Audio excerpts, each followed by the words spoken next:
The last keynote of today. Venesa Musovic is the organizational anthropologist and co-founder of Beyond Empowering. She is trained as a design thinking facilitator and holds MA in cultural anthropology. Venesa is on her mission of bringing an anthropology lens to every organization.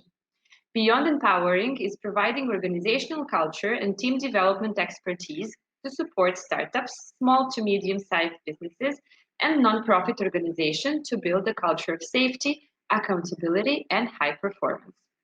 At the core of the Beyond Empowering training program is the human-centered design and anthropological understanding of culture. Welcome, Vanessa. Hi, thank you very much, Joanna. Thank you for the lovely introduction. Happy to have you here. We see the presentation now. Good luck, and I'll be back with some questions. Thank you, great. So, hello everyone. I'm super happy and excited to be here with you. This is the last talk during the People-Centric Day, and I can only hope that it will be a cherry on top. So I'm a co-founder of Beyond Empowering, a training and consultancy based in Belgrade. We use agile frameworks and human-centered design methodologies to humanize relationships and processes. In my team, particularly, I'm a design thinking facilitator, which means that I engage with complex issues, organizational issues. Then I do a design thinking research to find some actionable insights and react on it. But for the beginning, I want to say also that I am a voice of the generation of millennials, the generation that caused so much noise around the workplace as we know it today. So I want to invite you to take me as someone who is still creating this noise, but also as someone who decided to actively redesign the workplace as we know it. So I'm an anthropologist, and anthropologists collect people's stories. We are storytellers as well. We really love to engage with complexities and to decode meanings behind metaphors and symbols. This is what allows us to understand culture almost better than any other social science.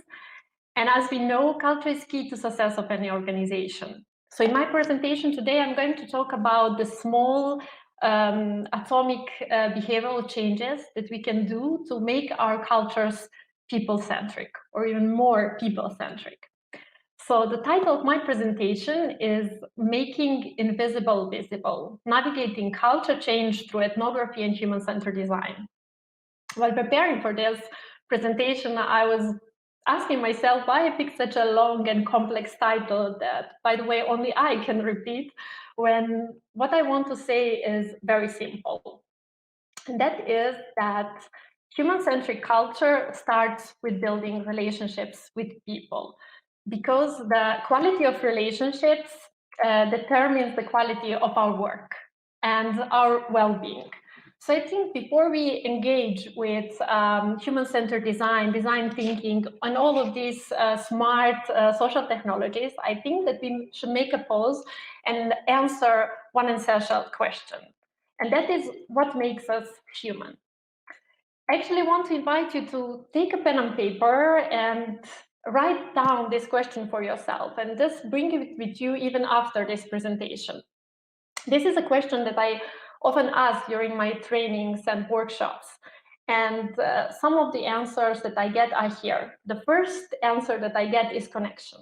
Connection is why we are all here, and connection is why we are here at this conference. In this way or another, we all are looking for an answer. How can we connect better and work better and feel better? But also what makes us human is creativity and collaboration, feelings, love, perspective thinking, dreaming, but also shame and fear and empathy. So all of these things that make us human, we now desperately want to bring to our workplaces, because the nature of work is shifting and we want to humanize it. And again, in my point of view, we start by building relationships with people, but not any kind of relationship, but relationship of trust and vulnerability, where people are invited to be themselves. Well, anthropologists have a special method that we call ethnography that help us build relationships of trust with people, but also find out the problems beneath the needs. And I want to share this method with you tonight because I truly believe that it will help you be people-centric leader. I also don't want to overwhelm you with this term and give you some definitions of ethnography because this also is not going to be of any help. And also because I believe that in this way or another, you are subconsciously ethnographer. But I want to share my personal story, how I entered the field of ethnography and how I learned that actually ethnography helps us build relationships of trust with people and then find out things. So it happened almost 10 years ago when I was learning to conduct my first ethnography. I spent 2 weeks in Greece with some other anthropology students. And our task was to engage with a group of minor migrants and to understand their journeys from their respective countries to Greece. The situation was that none of them spoke English and we spoke nothing but English. So we turned to our mentor to ask how should we approach them and start building this relationship. And she said, just be patient and hang around. That was it. And this was the best advice that we could get. In order to enable people space for them to start trusting us, we just need to be present long enough and they will start opening their worlds to us and then we can find out things beneath the problems. So we can say that ethnography is hanging around with people. It is a tool that helps us build relationships with people and again, find out things.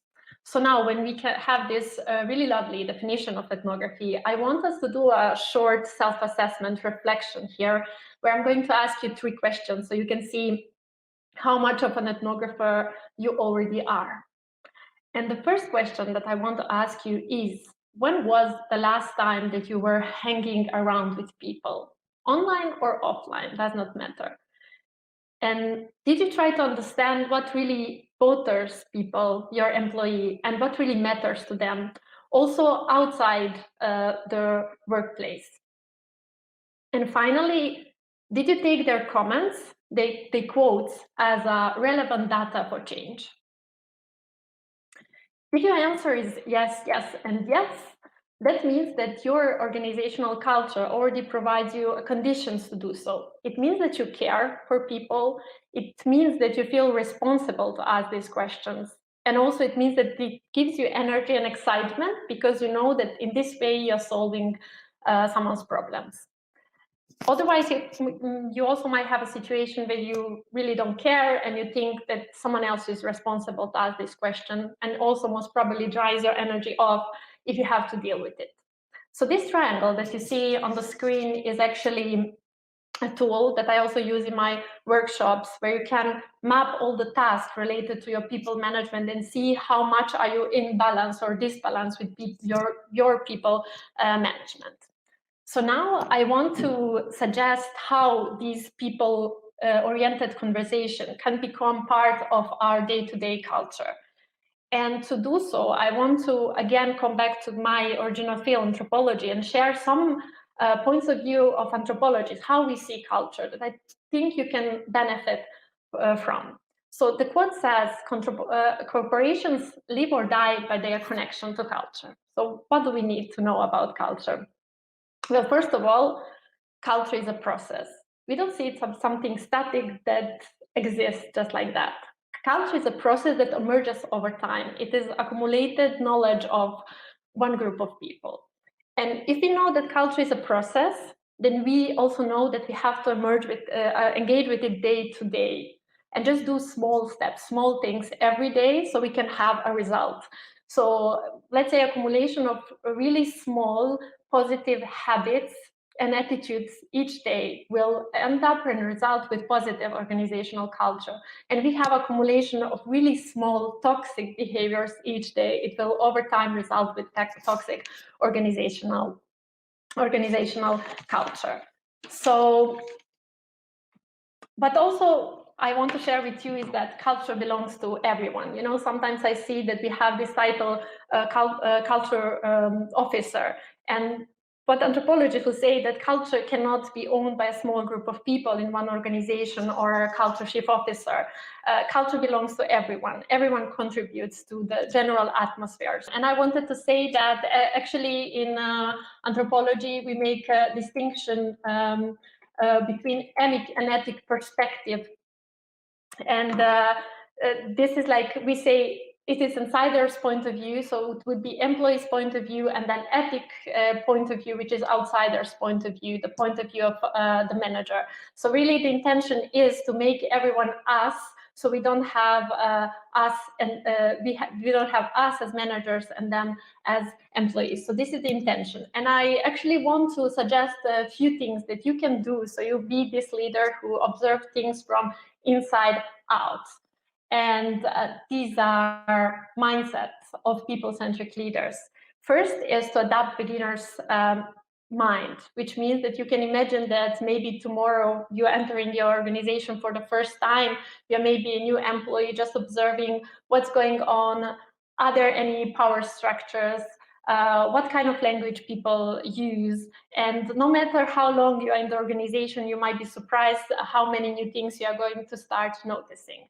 Then the second mindset is asking to understand. And if you just observe how people communicate, is that we ask questions and we just wait for other person to finish so we can start talking again.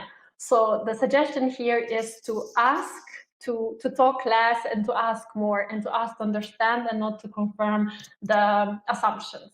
And the three is to encourage participation. And just one question will be enough. That is that we ask, how would you solve this problem?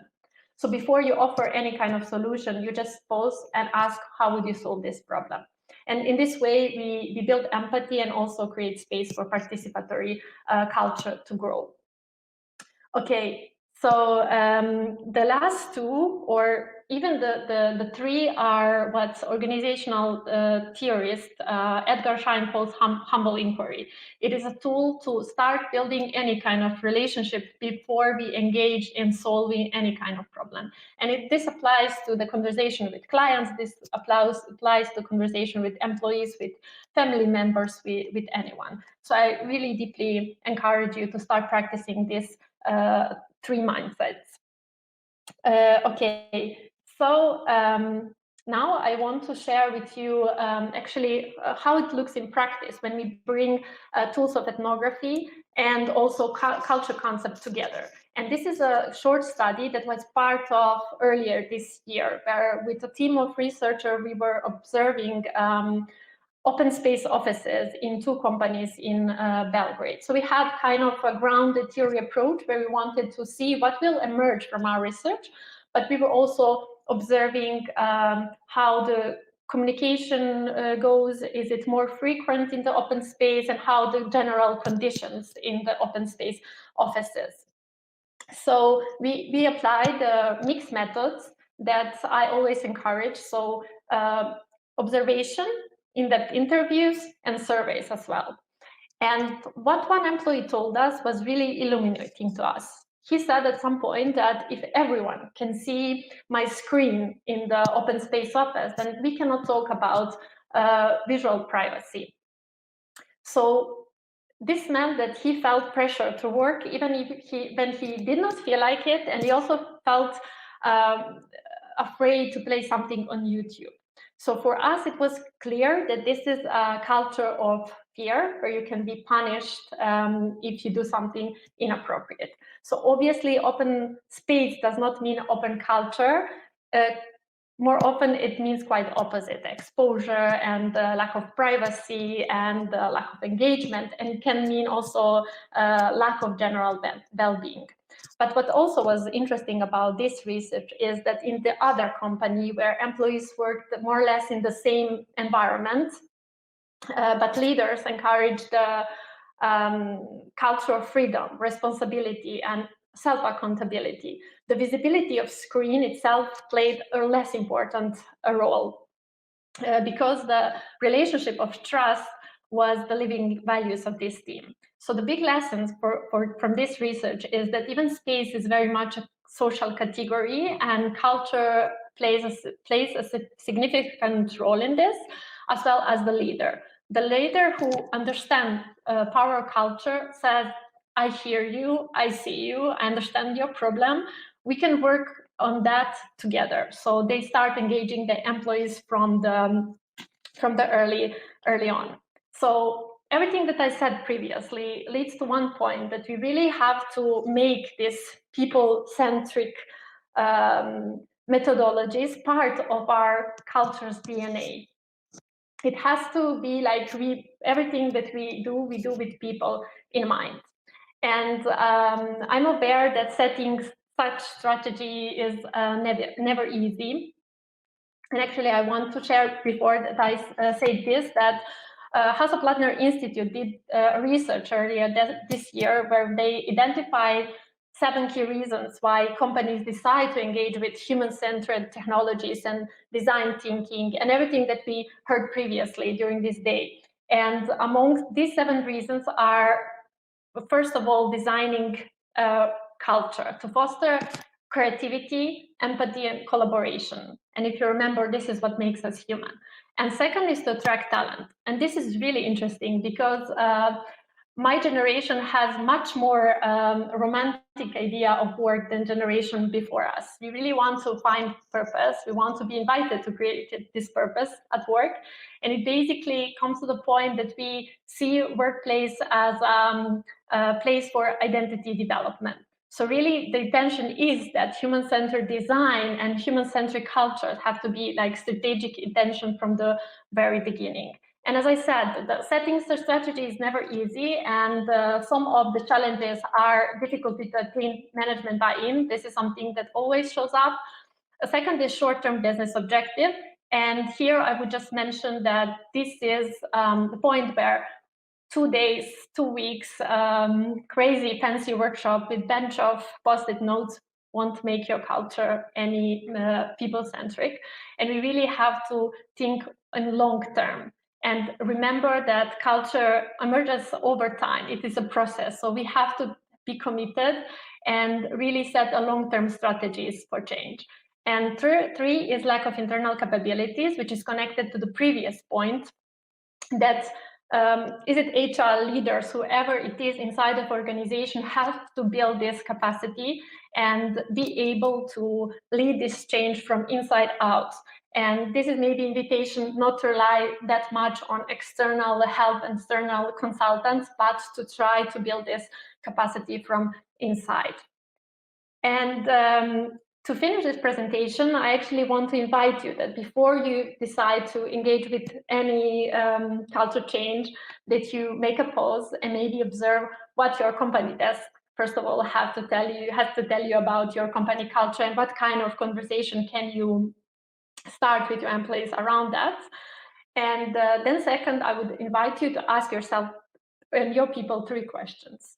So what I'm not asking you, to be humble. How can I support you? To show empathy? And how would you solve this problem? To offer and invite participation. Because human-centric culture has to start with you practicing empathy, humility, and participation. This is the only way. Because the quality of relationship is the foundation of people-centric culture.